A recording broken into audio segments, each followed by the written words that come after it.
that honey, yo. Stop. Alright. Yeah, give me that honey. Yeah, or I'm gonna give you the gunny. My mama don't like me. She give me the shunny. I hate myself. Me too. Okay. Nice. I gotta get chat up real quick. Hold up. Fucking, I hate everything involved with what I just did. I don't even know how you set up a live stream, but this is kind of cool. It is fun. It is fun. It's pretty fun. Oh god, that's loud. Ah, I didn't mean to make it so loud.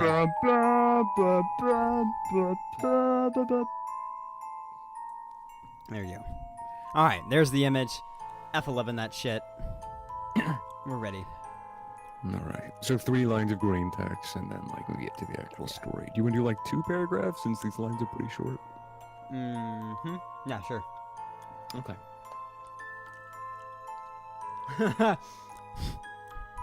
The first 2 lines. Oh yeah, that's us, definitely. Be 16. Be black and have family down in Alabama. They farm and own a huge amount of land down in Huntsville. Uncle owns a big house and a bunch of trailers they put out in the woods for hunting and camping. Down south, cousins suggest that we go out there to camp. Fuck out of me. Collect food, kill a little pig, and some chickens, and bring necessities to camp out for a few days. We get to the camp and it's obvious something is weird. There has this weird electric smell, like right before a storm, like ozone. We think nothing of it and unpack and go down to a little creek to swim for a few hours. All of a sudden, some older white guy and a white teenager come out of the bushes. He has a shotgun in the crook of his arm and says hello and asks us what we're doing this far back in the woods. Tell him about my uncle, who he knows and says we're camping out. He tells us we need to be really careful out here and stick together. There was a big animal in the woods. His son, who is my age, asks if he can stay and hang out with us. He says okay. Do you want to start with me? Yeah, I'll start. Actually, no, okay. You start. You start. Sorry. Okay. I'm going to stop green texting, because the story is fairly long, and the format is harder to write in. So we end up playing football. Dicking around with me, there's the white kid Tanner, 5 of my cousins, and then 4 of their friends. In total, we were 5 girls and 6 boys. We were all around 15 to 17. We ended up just taking the day away, so we head back to the camp and pulling out some stuff for our campfire, even though the trailers both had kitchenettes. Tanner says his family's property sits up against my uncle's. He wants to run home and asks his dad if he can come out camping with us.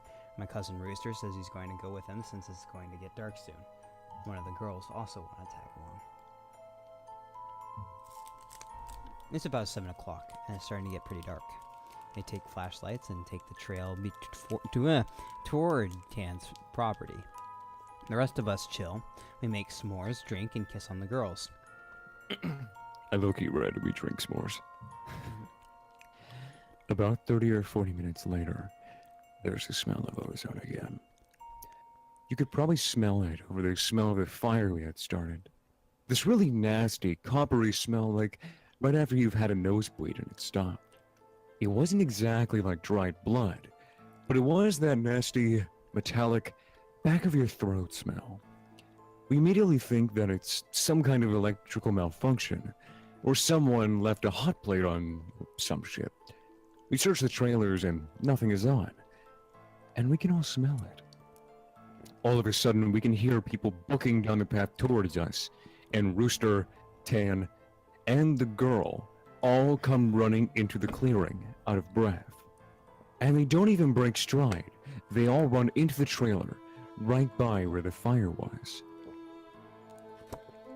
We all get the fuck out there and into the trailers. And they end up calming down. Even Rooster is crying his fucking eyes out at this point. All the while, the fire is getting lower and lower.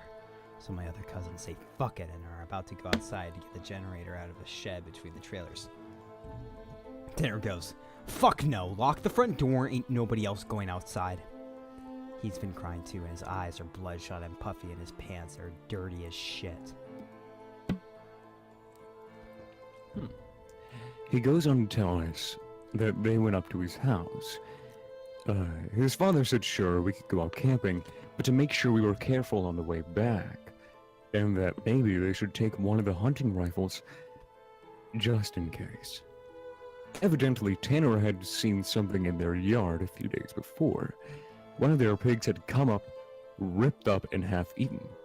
They assumed it was just some big cats or coyotes, even though they don't usually fuck with live animals. He had gone upstairs and packed his stuff and told his dad they would be okay without the rifle because coyotes avoid people. So, they started walking back toward where we were camping. So, Rooster finally stops crying and shaking, and the girl already had, but she was just staring out the window with a dumb look on her face. He says they had gotten halfway into the woods toward the camp when they started to hear shit in the forest. It was almost pitch black by this time, so they weren't sure at first what the fuck it was. The girl says that she heard something in the bushes right off the trail, and they all beamed their flashlights over there, and there was something standing back in the woods in a little hollow. Rooster said they shouted at them and told them that he was scaring the fuck out of them and what a dick he was. He says that when he realized that the guy was... He says that's when he realized that the guy was facing away from them. So they keep walking, and start smelling the nasty, coppery ozone smell. They say that they look off into the forest on the opposite side, and it's a dude standing in the forest, backwards slightly closer to the path. So now they start power walking, and Tan keeps going, "I should have taken the fucking rifle." As they are telling the story, the smell is super strong even inside the cabin. They say that after they started walking faster, a kind of low gibbering had started coming from both sides of the wood. And as they started booking it back to the trailer, the girl said she had flashed her flashlight out into the woods to the side of them and seen something jerking itself through the woods. The gibbering just got louder and louder, and when they could see the light from our campfire, something had come out of the woods about 40 yards behind them onto the track, and they had just flat out ran as hard as they could to the trailer. So, we're out in the fucking woods, and we're assuming at this point it's some rednecks or some shit trying to fuck with us. All of a sudden, my other cousin, Junior, starts going on about how he went to school with a native kid that was telling him about the Goatman or some shit. You probably tell him to shut the fuck up because we don't need any spooky talk right now. Spooky. But he just keeps going on and on about how it's the fucking Goatman, and how we're in his woods and blah blah blah. Now at the time, I had never heard of this Goatman or any of that. But then a couple years ago, the year before I graduated from college, I had a gnome for a roommate, and I ended up asking him about it. And to sum it up, it's basically a fucking man with the head of a goat, and he can shapeshift, and he gets among groups of people to terrorize them. It's all supposed to be kind of like the Wendigo, and it's bad mojo to even talk about it, and even worse if you see it. Keep in mind, I don't know this back when I was 16, so my cousin is going, "The Goatman's going to get in and fucking get us." The girls are all terrified, and my cousins and I are all fucking trying to figure out if this is just some hillbillies or if it's some animal. So, all of a sudden, the smell just goes away. Like, to this day, I haven't even experienced anything like it. Like, usually smells fade away or lessen. It just literally was there 1 second, and then not the next second. So it's after an hour, making it around 9 or 10. We've stopped shitting bricks enough to go back outside and stoke the fire again. We figured it was some kind of assholes trying to fuck with us, so we don't go back home, because we think if we do, they'll chase us through the woods or some crazy shit. Nothing else weird happens that night, and we stay another night, and for the main part of the night, nothing happens. About 1 in the morning, we're outside getting drunk and telling ghost stories, as someone is finishing some too spooky story. I don't remember what about. The smell comes back. It's so strong that one of the girls literally started vomiting. I stand up and you can actually feel how clammy the air is. I say we should get inside and this isn't right, and we should have just fucking left. We all go back inside and we're all standing about. My cousin just keeps on going on and on about how it's the Goatman, and my cousin Rooster tries to shut him the fuck up.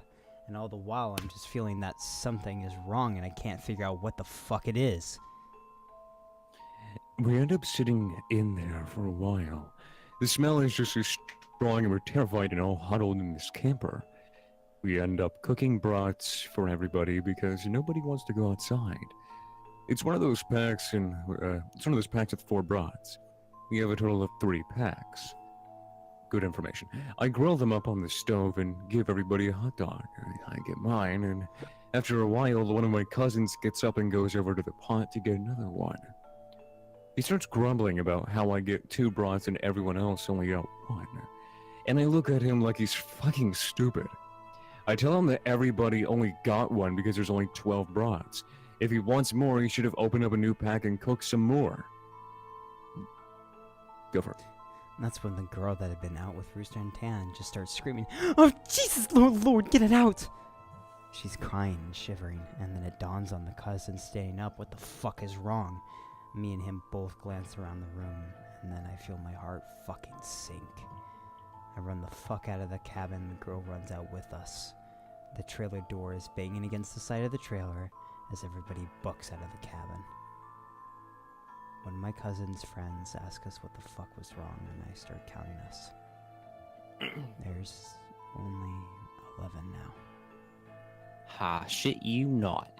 My cousin verified.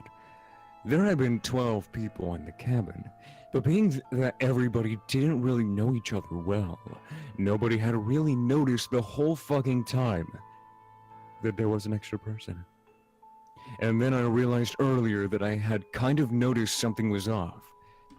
You know how when you're just dicking around and having a good time that you don't sweat the smallest shit, and you don't always keep track of certain stuff? I'm dead sure that someone else had been in the trailer with us, and that they had been there for at least a fucking day, eating with us. What makes it worse is, I could figure out which one it was because I don't think anyone ever actually interacted with the other person / the Goatman. The girl kept praying to... Wait, is that you? No, it's you. Gotcha. The girl kept praying to Jesus and we were all sitting outside. Eventually we get big-ass sticks and go back in the cabin, but there's nobody in there. We count again and there's 11 people. They go back into the trailer and lock the door. We explain what the fuck happened, and the girl says that she realized it too, and that when he was about to say something, the person sitting next to her had grabbed her leg hard and leaned over toward her and said something she couldn't understand. So, Feel free to read the next 3, by the way. Okay. So we were pretty much scared as fuck as we huddled together, and I fall asleep. When I wake up, the sun is just coming up, and half the people are asleep, and the other half are packing our shit up. We all want to walk back home, but like 4 people want to stay until the sun is all the way up. And some people think that we're just fucking around and still want to stay at the trailers. I just want to get the fuck out of the woods. The girl's name was Kira, the one that the Goatman had touched anyway. I asked her if she really thinks it was something bad, and she says she just wants to go home and she doesn't want to be out in the woods alone for another night. So we decide to split up.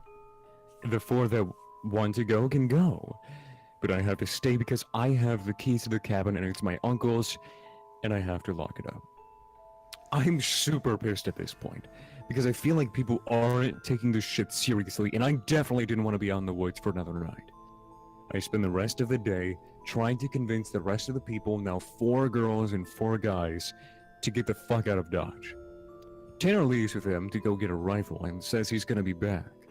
So there are just 7 of us left by 4 p.m. At around 5 p.m. or so, when the one cousin that did stay says that the girl Kiara was outside, we all look outside, and sure enough, she's standing by the fire pit with her back to the cabin. I'm thinking to myself, if she was so fucking scared, why the hell would she come back? And then I get this nasty feeling in my gut. Keep in mind, the whole time the coppery smell has been gone. Now I realize I can smell just a twinge of it. I say this to the rest of them and everybody. And these are the people that wanted to stay in the fucking woods after we had the goddamn Goatman in our midst. He's laughing at me and asking if I set this up to scare them. I'm looking at them like I'm not fucking bullshitting you at all right now. I asked them why the fuck would I play like that. So one of the girls goes outside to get Kira. She gets halfway to her and stops cold. Kira starts heaving. I don't know how the fuck to describe it. Sort of like if someone with their back turned was laughing without actually making any sound, and it was this fact that made me realize there was not a fucking sound in the whole woods. It was dead silent. This was like later in September, so it was still fairly hot at the time. It was super chilly some days too. And you could usually hear big-ass geese honking or some kind of birds or squirrels chit-chatting. So I step out the door and tell her to come back in the fucking trailer right goddamn now. She backs up into the trailer and we lock the fucking door. We pull down all the shades except one and put a guy there in a chair to watch her. She stands there for another 20 minutes or so. And the guy turns to say that she's still there. And then there's a huge fucking bang on the door. We all jump the fuck up and scramble around the living room of the trailer. The banging is super fucking loud. So now my cousin is holding one of the girls and the other two are kind of giggling with nervous laughter, and me and the other two guys are shitting bricks. Then we hear Tan. He's screaming. Let me fucking stop fucking playing. So we go over the door and open it, and he stumbles in with a rifle. There's nobody else outside. Evidently, he had walked up to the campsite. Nothing weird had happened in the forest, but he had seen a girl. Mind you, he said it was not Kiera standing there. When he had gone to the edge of the clearing, she had turned toward him with a slack-jawed look and just stared him down, slowly tracking him as he walked around the outside of the clearing towards the camp. He said it wasn't until he was almost halfway to the trailer he had realized that she was getting closer to him. She had started off by the fire, and without him even seeing her move, she had been turning, inching closer. He said he just ran the rest of the way back to the cabin thinking it would open, and when he got to the door and it was locked, he turned and it was about half the distance towards the door. He looks around the room and then gets super pale. He pulls me to the side and whispers in my ear. You know there are only 7 of us in here, right? I get that feeling where your stomach drops to your nuts. He had been back inside the trailer while we were sorting out who was going where. And then when we all went outside to talk earlier in the day, he has just slipped right back in. We looked out the window, and there's nobody out there. So we recount everyone, and basically I go over and ask everyone how many people were here earlier. And everybody says 8. And I say, well, how many are here now? They all do the count and then realize there are only now 7 people in the cabin. So, Tan had brought back a couple boxes of ammo and his rifle, and he had told his dad that there was some kind of animal in the forest because he didn't think his dad would believe him if he said it was the Goatman. He said that his cousins is supposed to be coming down in a few hours, and that in the morning we can all go back to his place and his cousin will drive us home. Now I'm really fucking terrified. But I at least feel better because we can be American and shoot the fuck out of whatever it is if it comes back. But then my cousin gets into this huge argument with one of the girls because she thinks that I'm trying to be funny and prank them, and that she's getting really scared and that I'm not funny. He keeps telling her that I'm not that kind of person, and she says, Well, how do we know the girl wasn't just Tanner in a wig? Or if it's really the Goatman, how do we know this is the real Tanner and that the Goatman didn't just kill Tanner in the woods and take his gun? So we fucking get into a huge argument about this, where me and Tanner are like, We could have seriously been in danger because at least somebody had been sneaking themselves into our fucking trailer without us knowing and mingling with us. and that worse, someone back is in the forest fucking with us. One of the girls is crying and saying she wants to go right now. And we're trying to tell her we shouldn't because none of us are walking through the woods in the middle of the night. At this point, the sun is starting to go down. And it's getting a little cloudy out. We all eat something and turn on the radio for a while. But we can't really get a station out there with anything decent, so we turned off about the time that Tan's cousin shows up. He's like 19, I think, at this point, and the sun is just barely over the horizon, and he has one of those heavy-duty lantern flashlights and another rifle. He walks up to the trailer, and we whisper to Tan, asking if he's sure that his cousin's, and he says yes. The guy looks behind him and all around the camp, and then walks in. He kind of glances at all of us, and looks a little confused. He says, Where's your other little buddy at? I figured she will meet me up back at the cabin. She a little slow or something? he also asked whether we had been cooking blood in the cabin, because it smelled like blood and hot pans all the way up the trail. We were all like, fucking nope. But we asked him what the fuck he's talking about with the girl he saw. He had come down the same trail Tan had been using, and he had come up on one of your guys' buddies. Standing in the middle of the trail, looking at him slack-jawed. He had asked her a bunch of questions, but all she did was just look at him. Then she smiled at him, and he said he kept walking. She couldn't seem to keep up with him, and he kept lagging a little behind him, and he said he asked her if she was hurt or something and if she needed any help. But she had continued to stare. Eventually, he had been walking and turned around and bent in the trail, but when he turned around and went back to see if she was okay, the trail was empty. He'd assumed she had taken some shortcut through the woods to our trailer. We tell him the whole story of what's been going on. I half expected him to say we were full of shit, but he just listened and then sat down on the couches in the living room. Tanner's cousin gets back to the girl. He says, when she had kept trying to lag behind him, it had kinda weirded him the fuck out. So he tried to keep her in front of him, but no matter how slow he walked, she was always lagging a little behind. And that he smelled this nasty smell, and it got stronger as he got to the camp. Eventually, he got really strong. She had said something really low that he didn't catch, and when he had turned around, she had been right the fuck on him, and he stepped back from her. It was at this point he asked her if she was okay, and if she wasn't, him to carry her back the rest of the way. And she just kept staring. He said he reached out for her, as in to grab her on the shoulder, but he must have misjudged the distance because she was off to the side of where he had put his hand, like she had moved while he was looking dead at her.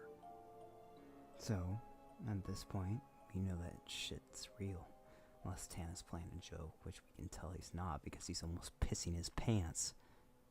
So, they load up their rifles. We eat it some more. And we just kind of sit around till about 11. To this fucking day. Every time I think about this, I really pray to God that it's some huge prank that my cousins played on me and just never revealed, so I would shit for the rest of my life. Around 11, the stink of copper turns into an actual nasty, gross, blood-like smell. Like cooking blood and singed hair.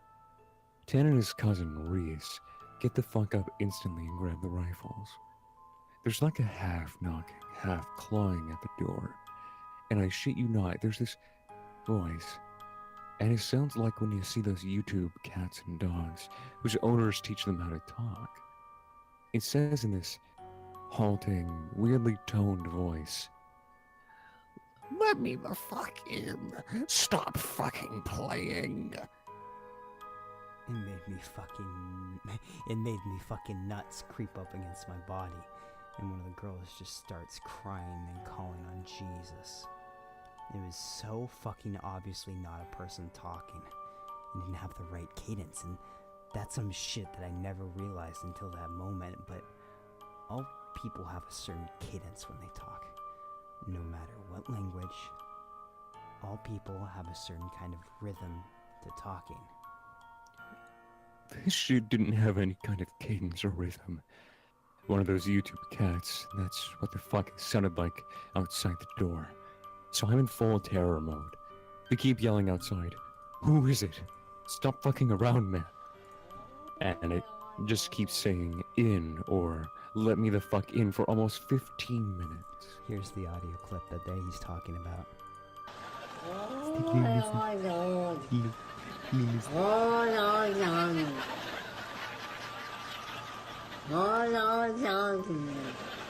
Nice. It sounded like this almost. Just not funny. Sorry for being on a tangent, but if you can't imagine how this shit sounded, you can't imagine how fucked up the whole situation was. So, then the smell goes away for a while. And for the next hour or so, you can hear someone basically creeping around in the woods and shit. Every couple minutes, he'll come back into the door and say something. Finally, when the smell fades away, it's around 2 in the morning right now. Reese says, "Man, fuck this!" and opens the door and walks outside with his rifle. He fires a shot into the air and says something to the effects of, In the name of Jesus Christ, go away! he fires 2 more times, and then from the woods right up against the river across from the trailer, it sounds like something is slowly gibbering and hooting. Then it starts screaming, and it sounds almost like a woman and a cat in a bag screaming together. Like, I seriously have never heard any shit like that. And you can hear the brush over that way start to shake. Reese fires over into the tree line and then starts backing into the house. We lock the door, and we can hear this shit keening and screaming. Reese says something had come out of the bushes, super low to the ground, and crawling toward the cabin. He had shot at it. Pretty much. That was how the rest of the night went. It was literally screaming constantly for the next 2 hours. And we could all hear shit moving out into the tree line. But never came back up to the cabin until everyone had finally fallen asleep. Tan had been sitting in the chair watching the door with his rifle. Nobody else heard or saw this, and he told me 2 days later that the whole thing was over. He said he had been nodding off after the screaming and noises finally stopped, and he had been almost asleep when he saw someone come out of the bathroom and then lay down in the middle of the floor and go to sleep. He just assumed it was one of us, and he had nodded off. Then he said, oh, go ahead, sorry. Oh, that's okay. And then he said he kind of realized something was wrong. And while pretending to be sleeping, he counted us. There were 1, 2, 3, 4, 5, 6, 7, 8, 9 people in the cabin. We basically didn't want to try to shoot at the fucking thing in the cabin and have it kill us all then and there, or have Reese wake up and start shooting and then we kill ourselves. So, he just stayed awake all night, pretending to be asleep. He said sometimes it would stand up and kind of do this weird jittery thing, or heave like it was laughing, but then would lay back down. The story closes pretty weak, because from my perspective, nothing happened. We woke up, and I noticed that Tan was a little jittery, and that he was avoiding looking at all of us. But we ate some breakfast, packed up, and started walking to his house. He stayed last in the cabin and said he'd lock up and bring me my uncle's keys to just start walking and he'd catch up, which I didn't really want to fucking do. We got a little bit up the path, and when he came running up, he basically jogged back to his house. His cousin took us home.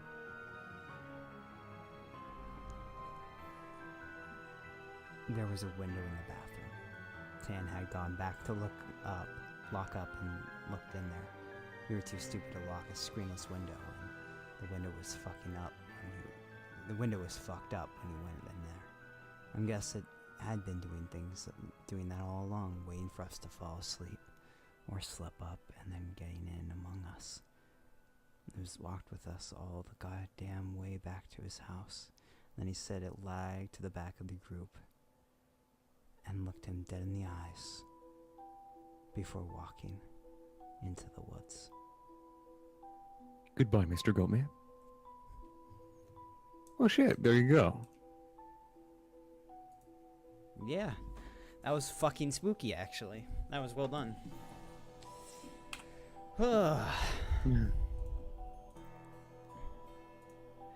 Well, I've been thoroughly spooked by the Goatman, and I think my pee-pee is gone.